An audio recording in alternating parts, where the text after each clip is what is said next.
하늘 가는 밝은 길이 2권 29번째 시간 어린 양의 신부로 단장하는 여정 9월 1일 말씀입니다. 새벽 1시 59분 자다가 이제 환상을 본 것 같아요. 마귀 얼굴이 보임. 공격을 피하라. 어떻게 해요? 이거는 송원자님의 영음이고 대적하라. 마귀의 공격을 피하는 방법이 대적하는 거래요. 주님, 엄마에게 보여주신 것은 무슨 뜻이 있으신가요? 따라 이제 너희를 향해 악한 것들이 올 것이란다. 지금 책이 1권, 2권 준비되면서 이제 마귀의 공격이 세질 수 있는 환경인 거예요. 왜 그럴까요? 책이 교회에 전달되면서 이제 그것을 잘 수용하면 좋은데 수용하기보다는 비판하고 마치 악한 영에게 쓰임받는 것처럼 호도하는 일들이 벌어질 것이기 때문에 그것이 이제 나중에 교단에까지 이제 더 커졌고 그것이 오늘 지금 유튜브 영상까지 나가게 되는 그런 과정이 되었습니다. 이러한 마귀의 공격 속에서 평안을 유지하기를 주님은 원하세요. 그 악한 것들을 대적하거라. 나의 힘과 능으로 대적하거라. 대적한다는 건 뭐 싸워서 이긴다라기보다는 그냥 말 그대로 썩 물러가라. 뭐 이 정도. 예. 나는 너와 더 이상 같이 할 수 없다. 나가라. 꺼져라. 뭐 이 정도인 것 같아요. 이기라고는 안 해요. 주님이. 각자의 분량이 있다. 각자 가진 나의 능력으로 마귀들을 대적하거라. 마귀는 교묘하게 들어오게 될 것이니라. 말 그대로 거부하라는 거죠, 대적은. 그러니 넘어지지 말아라. 넘어지더라도 서로 기도로 도우며 대적하며 싸워 이기거라. 공격을 피하지 못하는 사람도 있나요? 늘 깨어 나를 주시한다면 알고 대적하게 될 것이란다. 늘 깨어서 주님을 주목하면 이길 수 있대요. 그런데 그렇지 못한 자들은 넘어질 수도 있겠지. 이건 우리에게도 주시는 말씀이에요. 마귀의 공격은 언제나 빈틈을 노리고 있지만 주님을 주목하고 깨어있으면 넘어지지 않을 수 있습니다. 그러니 늘 나와 하나 될 수 있도록 나에게 나오느라. 나의 것을 날마다 취하여라. 나의 것으로 날마다 무장하여라. 그것이 마귀를 이길 힘이란다. 나의 것으로 날마다 무장하라. 말씀 묵상. 이거밖에 답이 없죠. 새벽 2시 24분. 그러니까 누르지 마. 알았어. 이건 아마 마귀 소리일 거예요. 남자 소리는 누구인가요? 따라 이건 악한 것들의 소리란다. 너희가 그들을 대적할 때 그들은 이런 반응을 하게 될 것이다. 알았으니까 누르지 마. 뭐 이런 말. 완전히 떠나는 게 아닌 은근슬쩍 가는 척. 실제로 마귀 축사하는 거 간증 들어보면요. 떠난다고 하고 또 떠났다고 하고 얼마 동안 조용하고 잠잠하고 그런데 나중에 보면 또 나타나고 그런 게 많더라고요. 축사가 쉽지 않은 것 같아요. 그러나 가지는 않지. 그러니 넘어갔다고 해서 안심하지 말거라. 그들은 너희를 노리고 있으니 말이지. 그들을 잘 분별하여라. 무엇이 옳은 것인지 무엇이 나 중심적인 것인지 잘 분별하여라. 그리고 내가 너희를 이끄는 것에 순종하여라. 주님의 뜻을 먼저 분별해야 순종할 수 있죠. 마귀가 예수님처럼 흉내내는 것도 여러 차례 나옵니다. 그것은 침묵 속에 나를 느끼려고 하면 알게 될 것이란다. 새벽 2시 2분 말을 해야 돼. 자꾸만 하지 말자. 그만! 이건 또 뭔가요? 누구의 마음인가요? 이건 두 사람 모두의 마음이 표현된 것이란다. 송장로와 공식의 마음이지. 두 사람이 지금 이런 마음을 품고 있다는 거죠. 둘 다 지금 이런 마음인데 침묵하기 원하지만 본인의 생각만큼 잘 되지 않는 것이다. 주님은 계속 침묵하라고 말씀하셨어요. 침묵을 해야 이제 생각도 감정도 의지도 훈련받을 수 있거든요. 하지만 하려고 노력하는 모습을 나는 기쁘게 보고 있단다. 그러나 더 노력하여라. 너희의 관점이 아닌 나의 관점에서 침묵하여라. 즉 내가 보기에 이거는 침묵할 일, 이거는 아니고 이런 게 아니라 주님께서 침묵하기 원하신 게 뭔지를 잘 알라는 거예요. 단순히 입술만 다무는 게 침묵이 아니라 이제 생각의 침묵을 또 슬쩍 얘기하시네요. 마귀가 자꾸 넣어주는 생각들을 쳐내고 또 쳐내거라. 그래서 탁구채 이야기가 나옵니다. 탁구채로 공 톡 때리면 톡 튕겨나가잖아요. 그것처럼 생각이 자리 잡기 전에 쳐내라는 거예요. 아예 머릿속에 남아있지 않게. 우리는 하루를 살면서 얼마나 많은 생각을 하는지 몰라요. 뭔가를 보고 듣고 또 순간적으로 뭐가 떠올라서 그런 생각들이 무수하게 지나게 되는데 그 중에 이제 오랫동안 머물거나 또는 나를 흔드는 마음에 근심을 주고 두려움을 주고 낙심을 주고 분노를 주고 이런 생각들도 많아요. 그런 것들, 주님으로부터 오지 않은 것들은 탁구채로 쳐내듯이 쳐내야 됩니다. 그것은 나를 생각하면 쉽게 할 수 있다. 즉 주님을 주목하고 집중하면 그것이 쉽게 이루어진다는 거예요. 그 상황을 바라보고 생각하지 말고 환경과 자신을 보면 우리는 늘 주님으로부터 온 생각이 아닌 나 중심적인 자아가 충만한 그런 생각들을 하게 돼 있어요. 그 상황 속에서 각자를 향한 나의 뜻을 생각하여라. 주님께서 뭘 원하시는 거지? 이 일을 통해서 주님이 내게 알게 하고자 하시는 것이 무엇이지? 이런 자세를 가지라는 거죠. 그것이 마귀가 주는 환경에 끌려다니지 않고 나를 바라보는 자세니라. 상황이 불어닥칠 때 그 상황 속에서 나의 뜻을 생각해 보아라. 근데 우리는 그 상황에 급급할 때가 많아요. 이걸 해결하려면 어떡하지? 당장 돈이 1,000만 원 필요한데 어디서 빌리지? 누가 건강이 뭐 안 좋아지고 또는 뭐 사고가 나면 그 문제를 어떻게 해결하지? 막 이러면서 머릿속이 막 복잡해지죠.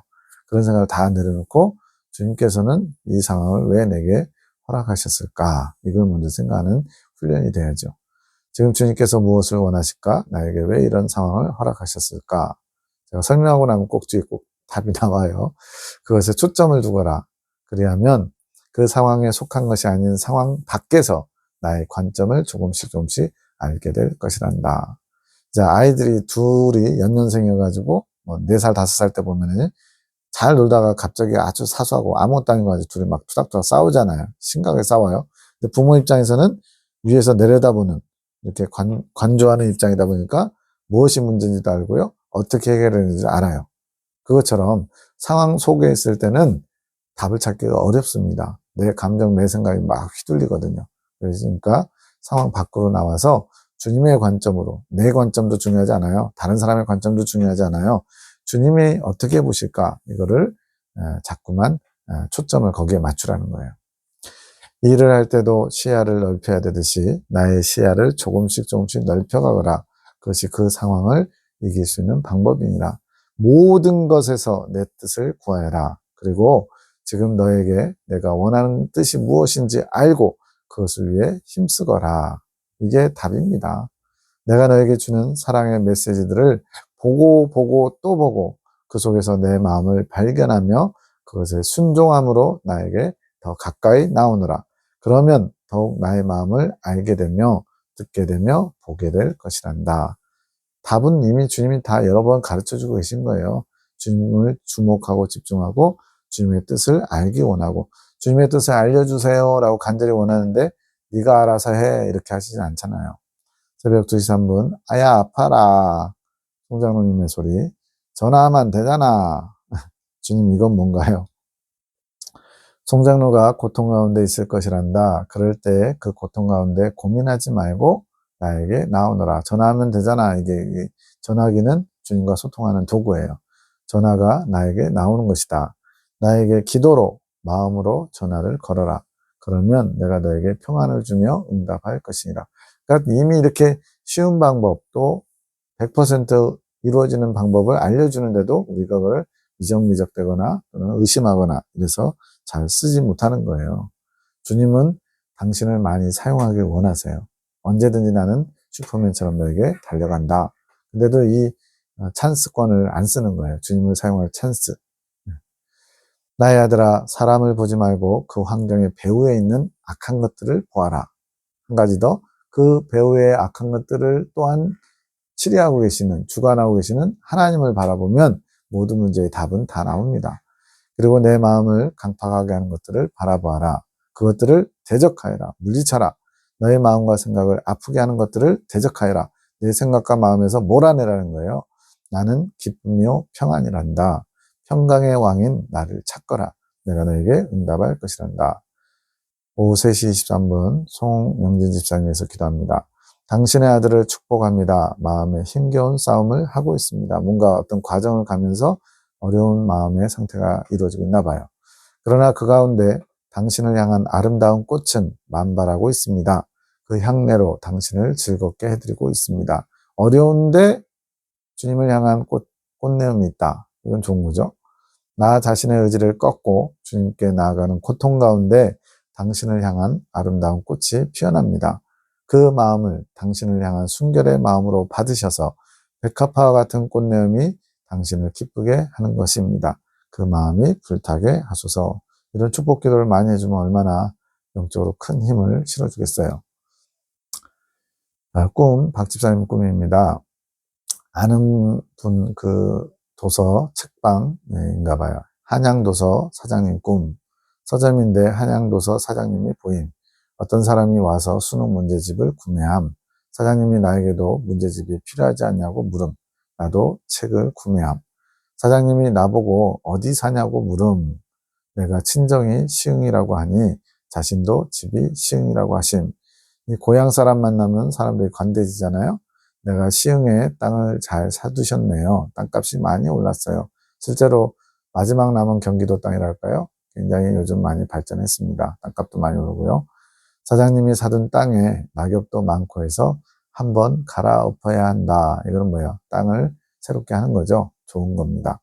하면서 살짝 근심하심. 내가 장비를 부르려면 돈이 들지요? 라고 말함. 포크레인 같은 거, 땅을 갈고 뭐 이렇게 다듬는 거죠. 내가 책을 계산하려고 책값을 물으니 99,920원이라고 말함. 10만 원 하면 안 되나요?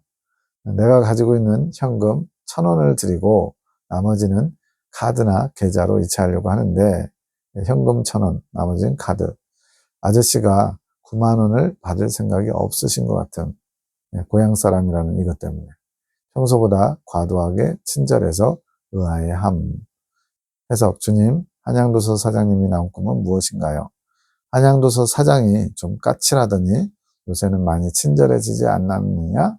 이건 실제 상황에서 그랬던 것 같아요. 하하하.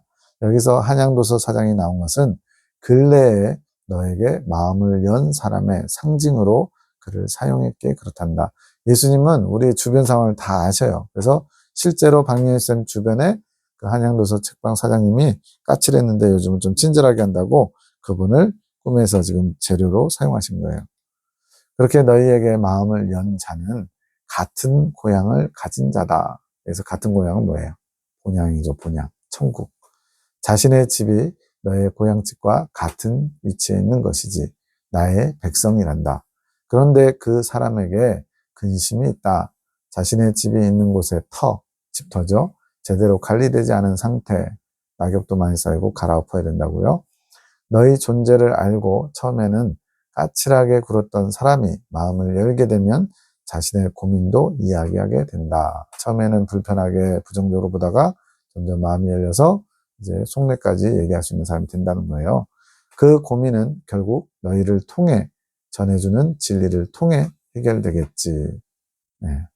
네. 지금 이 예레미야 기도원의 계시를 통해 그런 고민들이 해결된대요. 마음의 터겠죠. 그 사람이 소유를 팔아서 자신의 집터를 닦아야 한다. 그 과정을 진리가 이끌어 가는 것이지. 너희에게는 포크레인이 있지 않느냐. 김봉 집사님 하시는 일이 포크레인 일이거든요. 털을 닦는 것은 너희에게 어려운 일이 아니지만 그것을 모르는 그는 근심이 되는 것이지. 포크레인이 있으면 진짜 별거 다 하거든요. 근데 그걸 모르면 어떻게 해야 되나 고민한다는 거죠. 그런 자들은 너희가 가진 진리로 인해 너희에게 잘할 것이다. 책값도 받지 않으려고 하지. 99,000원인데 그것까지도 안 받으려고 해요.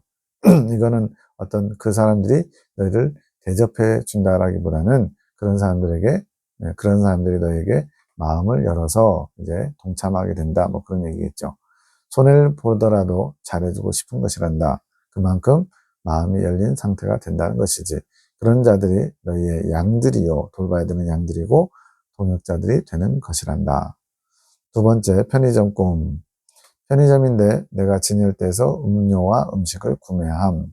어떤 문구를 떠올리면서 그 문구의 글자 하나당 한 개의 음식이 매칭될 수 있도록 음료와 음식을 구매함. 왜 그런지는 모르겠네요. 근데 어떤 문구에 글자 하나당 하나의 음식 이렇게 정해놓고 음식을 샀대요. 그래서 편의점에서 음식을 구매하는 것은 무슨 꿈인가요? 너희가 양식과 음료를 먹으려고 할 때 나의 글 한 글자 한 글자가 하나의 양식이라는 마음으로 먹기 바란다. 즉, 이 예레미야 기도를 통해서 주시는 지금 이 계시의 말씀을 대하는 태도를 말하는 겁니다. 지금 이게 주님이 주시는 양식이거든요. 물론 그렇다고 해서 뭐 하하하 이렇게 웃으시는 그런 것까지도 양식은 아니잖아요. 그러나 마음 자세만큼은 주님이 주시는 이 메시지 계시의 말씀을 하나하나 글자가 다 하나의 양식이라는 마음의 자세로, 그렇다는 얘기는 뭐예요? 주님께서 주신 풍성한 양식에 감사해야 되고요. 또 소중하게 여겨야죠. 글자 하나에, 예를 들어 글자 하나에 1kg짜리 골드바라고 생각해 보세요. 그러면 엄청나게 많은 골드바를 주시는 거잖아요. 얼마나 주님께 감격하고 놀라겠어요. 그런 자세, 그걸 지금 원하시는 거예요. 글자 하나에 너희의 양식 한 개라는 것이지 그만큼 내 글 속에 풍성한 양식이 숨겨져 있다는 것이다. 보아는 찾으려 하는 자에게 보이는 법이란다. 지금 이 말씀을 동일하게 듣는 분들도 어떤 분들은 보아를 캐내고 있고요. 어떤 분들은 뭐 하고 있나 구경하는 사람도 있고요. 어떤 분들은 뭐가 잘못됐나 문제를 지적하려고 보는 분도 있을 것 같아요. 이런 자세에 따라서 똑같은 내용을 봐도 어떤 사람에게는 큰 유익이, 어떤 사람에게는 아무런 유익이 안 되고, 어떤 사람은 오히려 마이너스, 영적인 성장을 오히려 퇴보시키는 그런 잘못된 길을 선택하게 되겠죠. 세 번째로 최고의 사랑의 드라마 꿈. 최고의 사랑이라는 드라마가 있었는지 모르겠네요. 제목은 최고의 사랑이에요. 현대식 단독주택인데 정원을 가진 좋은 집. 집이 좋은 거는 항상 좋은 겁니다. 사람들이 안에서 잔치를 벌이고 있는 것이 보인, 이것도 좋은 거예요. 양복을 입은 중년의 한 남자가 마당에서 건물 안으로 들어가고 있는데 다른 남자가 마중 나옴. 양복을 입은 중년의 남자가 들어오고 다른 남자가 마중 나오고, 남자가 사업이 망해서 한동안 이 모임, 잔치를 벌이고 있는 모임에 나오지 않다가 나온 거. 그래서 그것을 마중한 남자가 잘 왔다고 맞이하는데 그분이 조경도 목사님으로 보임. 남자 A와 B가 같이 건물 안으로 들어가면서, 왜 여기서는 B의 A로 표현했는지 모르겠어요. 남자 B의 사모님도 같이 보임. 조경도 목사님의 사모님이라는 얘기인데, 장면이 전환되면서 건물 안으로 들어온 사람들이 좀 있는 분위기이고 옆에 친정엄마가 보이는데, 엄마가 최고의 사랑이라는 드라마를 보고 계심. 최고의 사랑, 이건 뭐 주님의 사랑과 관계된 걸까요? 1편을 보고 나서 엄마가 다른 것을 보려고 하심. 내가 그 다음에 이어서 보자고 말하니 엄마가 그것이 뭐 중요하냐며 별로라고 다른 것을 보신다고 함. 같이 집중해서 봤는데 갑자기 마음이 왜 바뀌었는지 이상하다 생각함. 이거는 안 좋은 거죠.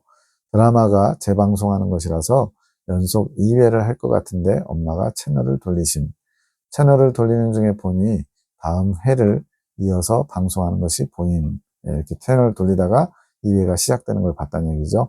엄마의 얼굴을 보니 매우 피곤하고 삶에 찌들어 있는 표정이심. 안 좋은 거죠. 자, 조 목사님이 보이는 꿈, 아까 B였죠. 밖에서 모임에 오랫동안 참석하지 못했다가 다시 참석하기 시작하는 분을 마중 나가는 분.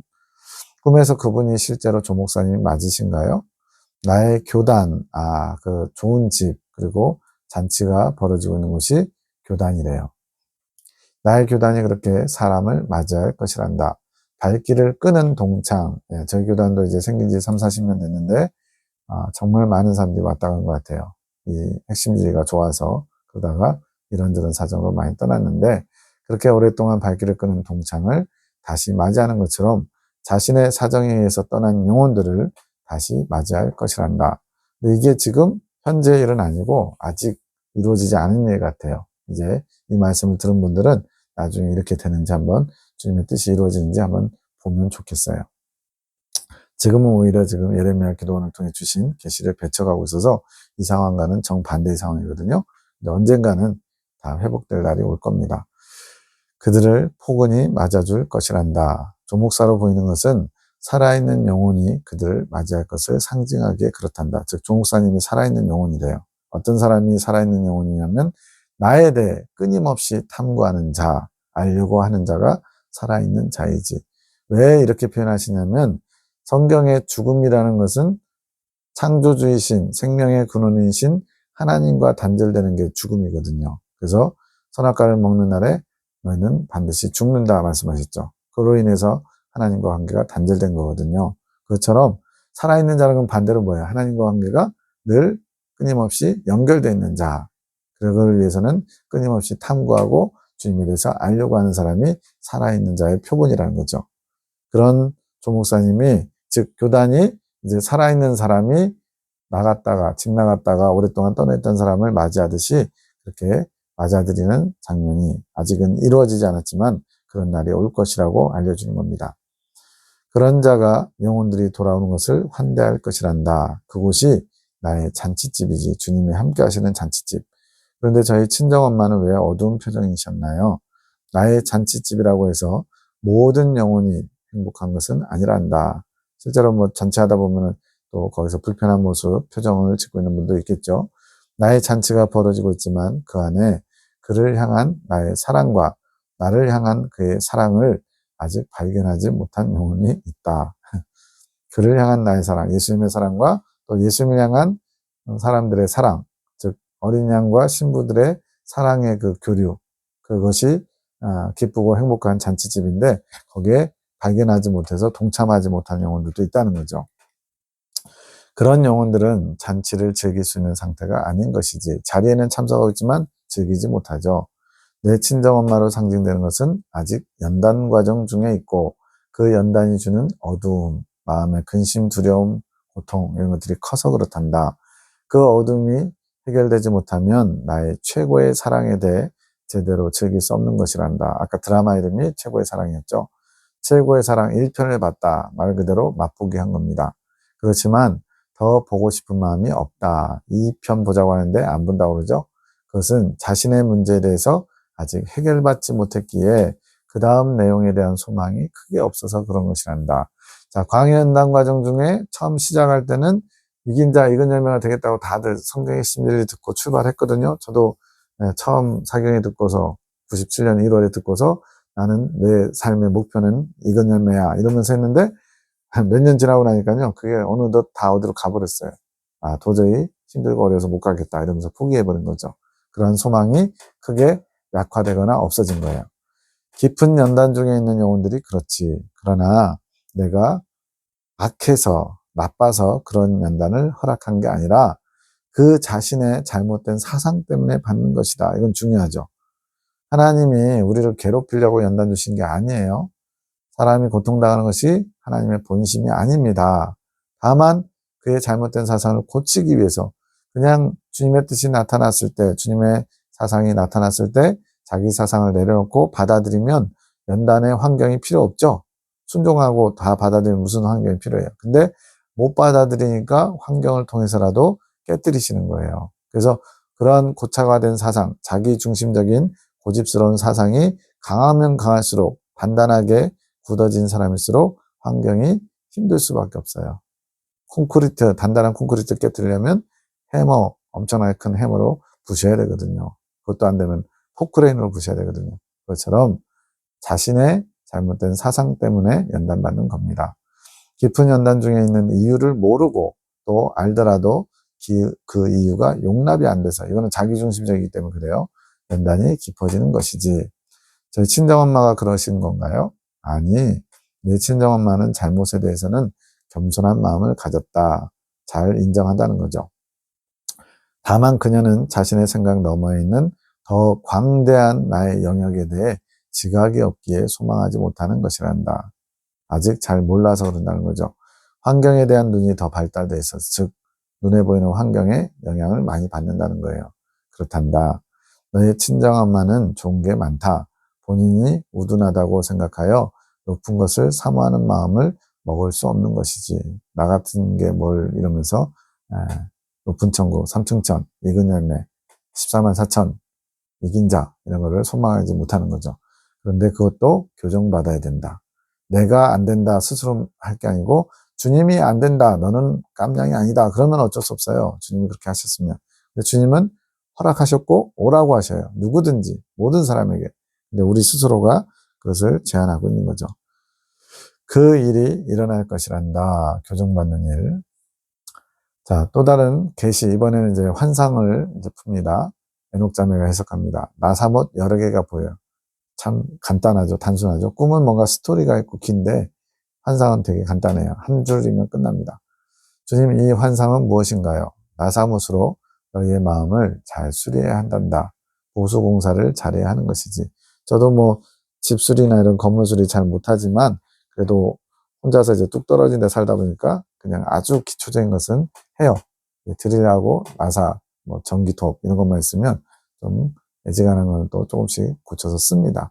나사못으로 많이 할 수 있어요. 나의 은혜가 새는 곳은 없는지, 악한 것들이 들어올 수 있는 틈은 없는지 잘 살피고 보수공사를 해야 하는 것이지. 내가 너희에게 준비해준 나사못이란다. 마음을 수리하는 거예요. 마음의 빈틈.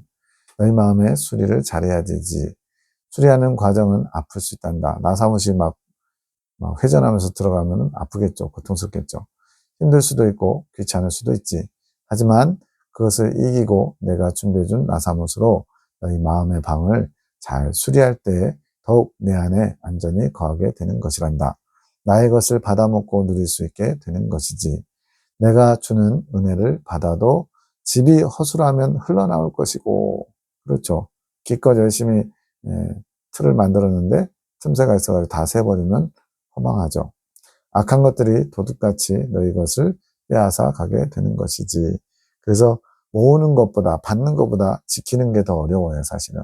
그래서 처음에 신축, 건축하는 것보다 유지보수 비용이 항상 더 많이 책정됩니다. 그러니 힘들고 아프더라도 나사못을 가지고 너희 마음방을 잘 수리하기 원한다. 나사못은 무엇을 상징하나요? 나사못은 나의 말씀이라. 말씀으로 고정시키고 말씀으로 연결하고 너희에게는 나의 성검이 되는 것이지. 그런 살아있는 말씀으로 너희 마음 안에 수리할 곳을 찾아 수리하여라. 말씀은 지금 풍성하게 주고 계시잖아요. 그 말씀을 우리가 받아 먹어야 되는데 거부하고 또는 나한테 필요 없는 말씀이라고 스스로 제한을 걸어서 못 받는 거죠. 그렇게 보수공사가 끝난 자는 나의 사랑을 더욱 알게 되며 보게 될 것이란다. 본인의 마음 안을 잘 들여다보고 잘 살펴보아라. 날마다 나에게 자신을 볼 수 있고 알 수 있는 눈을 구하여라. 지금 계속 구하라고 하는데 안 구하는 게 바본 거죠. 주겠다는데, 공짜로 주겠다는데 받지 않는 게 어리석은 겁니다. 내가 보게 하며 알게 할 것이니라. 그 눈으로 나의 말씀을 보며 나의 말씀을 너희 것이 될 수 있도록 새기고 또 새기며 너희 것이 될 수 있도록 너희 마음 안에 박아 놓아라. 이렇게 완전히 못에 박힌 뭐 그거 있잖아요. 그렇게 단단하게 새기라는 거예요. 그것이 나의 것을 받을 수 있는 합당한 마음이 되게 할 것이며 나의 생명까지도 받을 수 있게 이끌어가게 될 것이니라. 네, 또 환상입니다. 갈린 밭을 간다 할 때 갈린이에요. 밭이 갈아져 있는데 검은 천으로 덮인 송장. 참 간단해요. 이건 뭔가요? 송장이 있는 것은 너희가 그런 삶을 살아야 하는 것이란다. 죽음이라는 것이 두 가지의 의미가 있어요. 하나는 죽음이라는 것은 끝났다, 망했다 이런 뜻이 있죠. 또 하나는요. 주님 안에서의 죽음은 새로 살아나는 거죠. 주님의 것으로 새롭게 살아나는 거죠. 너희 것은 죽어 없어져야 되는 것이지. 여기서 없어져야 되는 것은 너희 것, 육신의 것, 세상적인 것, 마귀적인 것, 정욕적인 것. 갈린 밭에 있는 것은 나의 일을 하기 위해서는 너희의 뜻과 마음이 날마다 죽어야 하게 밭을 가는 것처럼 갈아엎는 거죠. 그래서 마음밭이라고 표현되는 겁니다. 그러한 너희의 뜻과 마음이 날마다 가른 밭처럼 갈려야 되기 때문에 그것이 죽는 거예요. 죽어봐야 나의 뜻을 이룰 수 있는 것이란다. 내 뜻이 생생히 살아있다면 그런 말 하잖아요. 내 눈에 흙이 들어오기 전에는 결코 허락하지 않는다 그러잖아요. 그때는 흙을 눈에다 던져야죠. 네. 이런 것처럼 내가 꽉 붙잡고 이거는 절대 안 놔, 못 놔, 결코 포기하지 않아 이렇게 생생하게 살아있으면 주님의 뜻을 이룰 수가 없다는 거예요. 내 뜻이 살아있으면. 그래서 내 뜻이 죽어야 돼요. 온전하게 죽은 자가 온전한 나의 뜻을 이루게 되는 것이란다. 그러니 너희가 죽은 만큼 나의 뜻을 이루는 삶을 사는 것이지. 그래서 주님 안에서 잘 먼저 죽어야 돼요. 잘 죽은 자가 부활에 동참할 수 있습니다. 그런데 왜 갈린 밭에 있는 거죠? 밭이 갈렸다는 것은 나의 일을 할 준비가 됐다는 것이란다. 새로운 마음, 새로운 부대 있죠? 새순, 새 부대. 옛것은 가고 새로운 마음이 준비된 상태란다. 새 부대가 준비된 마음이지. 하지만 새 부대가 준비되었다고 모든 것이 준비된 것은 아니란다. 날마다 너희는 너희 마음과 뜻의 죽음이 있어야 하는 것이란다. 새 부대가 준비됐지만 왜 이 새 부대에 자꾸만 마귀가 오물을 던져요. 오물을 새 들어오게 해요. 그렇기 때문에 날마다 또 비워야 돼요. 이게 날마다 너희 마음과 뜻을 죽이는 거라는 거예요. 그것이 피 흘리며 싸우는 거, 죽음을 각오하고 결사각오, 일사각오로 싸워야 된다는 거예요. 너희의 뜻과 피 흘리며 싸워야 하는 것이란다. 네 생각이 올라올 때마다, 네 감정이 치고 올라올 때마다 그것을 피 흘려 싸우듯이 죽기를 각오하고 물리치라는 거예요. 자신의 정과 욕심을 날마다 십자가에 못 박아야지. 매 순간마다 그렇게 못 박아야 하는 것이지.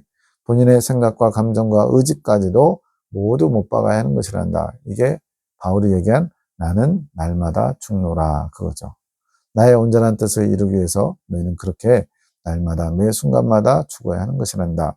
그러면 왜 검은 천으로 덮인 것이죠? 송장이 검은 천으로 덮여 있었죠. 온전한 죽음이 아니라서 그런 것이란다. 너희가 온전히 죽는다면 흰 천으로 덮어야겠지만 이거 완전히 사망 판정이죠. 온전히 죽지 않으니까 검은 천으로 덮여 있는 거. 이거는 뭐냐? 죄성에서 완전한 자유를 아직은 얻지 못했기 때문에 익은 열매가 돼서 생명의 합의를 이루고 그 다음으로 완덕까지 나갈 때 이것이 온전한 죽음이 된다는 거예요. 밤기도, 송원장님 중재기도 남편을 위해서 기도합니다. 주님의 마음을 잘 헤아리기 원합니다. 주님의 뜻에 하나 되고 주님 마음에 하나 되게 하소서. 선하시고 인자하신 당신의 사랑에 감격하여 당신의 마음을 본받을 수 있기를 청해 드립니다. 당신의 마음으로 당신의 큰아들을 축복하기 원합니다. 이 남편을 위한 기도라고 생각하지 마시고 우리를 위해서 지금 중재자이신 송원장님이 기도한다고 생각하시면 은혜가 됩니다.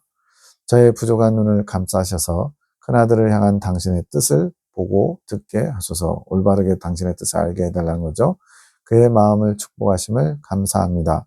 당신을 향한 아름다운 마음이 시작되게 하심을 감사합니다. 당신이 베푸시는 인자하심입니다. 당신의 선하심을 이루어 가시는 당신의 성실하심입니다. 영광 받으옵소서. 저를 준비시키소서. 당신 앞에 겸손한 나귀의 도구가 될 수 있도록 축복하소서. 지금 세 번째 나오는 것 같은데 주님께로 그 김봉식 집사님을 태워서 주님께로 나아가는 겸손한 나귀가 되기를 주님께서 원하셨고 본인도 거기에 화답한 거예요. 나에 따라 준비되었다. 너는 겸손한 나의 나귀가 되도록 준비하였고 내 아들은 내 사랑의 연합을 위한 힘을 얻을 생수를 마실 수 있는 준비가 되었단다. 출발하자꾸나. 이것도 김봉식 집사님 어떤 과정을 지나가기 때문에 이런 표현이 나오는 겁니다. 무슨 준비가 됐다라는 표현이 있죠. 이게 뭔가 어떤 과정을 나아가는 거예요. 그러나 아들아, 내가 그 길을 출발하면서 내 마음의 시험이 시작될 것이란다. 그러니 더 겸손히 나를 구하여라. 너의 마음을 버리며 너의 부족한 마음들을 보면서 나를 의지하며 힘차게 나와야 한단다. 내가 허락한 시험이니 두려워하지 말거라. 주님의 허락한 시험이란 건 뭐예요? 주님의 주권 아래 있다는 겁니다. 답이 다 정해져 있어요. 우리는 그 답을 찾아가는 여정입니다. 연단은 그 답을 찾을 수 있도록 우리를 흔드시는 환경 가운데 하나님이 다 길을 내어 주실 거예요. 이 시험을 통해 나를 얼마나 사랑하는지, 나에게 너의 마음을 얼마나 향하고 있는지 내가 볼 것이니라. 마귀 입장에서는 넘어뜨리는 유혹이 시험이고요. 하나님 관점에서는 우리를 다음 단계로 인도하시기 위해서 합격 도장 찍어주시기 위해서 테스트 하시는 거예요. 나에 대한 너의 사랑을 보여줄 기회로 삼는다면 그것조차 너에게 기쁜 시간이 될 것이란다. 나를 사랑하는 겸손한 자세를 취하기 원하노라. 기뻐하여라. 이 시험은 나와 연합하는 길로 오는 자들에게만 특별히 베푸는 내 사랑이니라. 이 시험은 좋은 거라는 거예요. 왜? 목적이 주님께로 나아가는, 주님과 연합하는 그 길목에 있는 하나의 코스이기 때문에 그렇습니다.